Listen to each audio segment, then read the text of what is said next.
দেশে পবিত্র ঈদুল আজহার তারিখ নির্ধারণে আজ সন্ধ্যায় বসছে জাতীয় চাঁদ দেখা কমিটি। সোমবার সন্ধ্যা 6:45টায় ইসলামিক ফাউন্ডেশনের বাইতুল মোকাররম সভাকক্ষে এই সভা অনুষ্ঠিত হবে।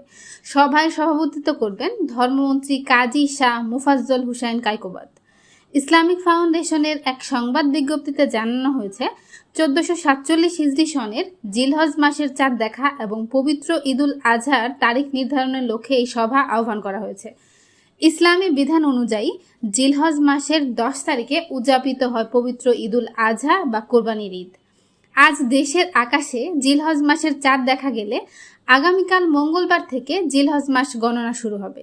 সেক্ষেত্রে বাংলাদেশের আগামী 28শে মে পবিত্র ঈদুল আজহা উদযাপিত হতে পারে। আর যদি আজ চাঁদ দেখা না যায় তাহলে মঙ্গলবার জিলকদ মাসের 30 দিন পূর্ণ হবে এবং বুধবার থেকে জিলহজ মাস গণনা শুরু হবে।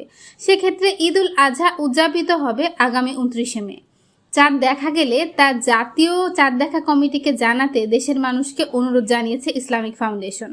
এজন্য কয়েকটি নির্দিষ্ট ফোন নম্বর এবং জেলা প্রশাসক ও উপজেলা নির্বাহী কর্মকর্তাদের সঙ্গে যোগাযোগ করতে বলা হয়েছে। আতিয়া ইবনাত রিফা, ঢাকা চ্যাট।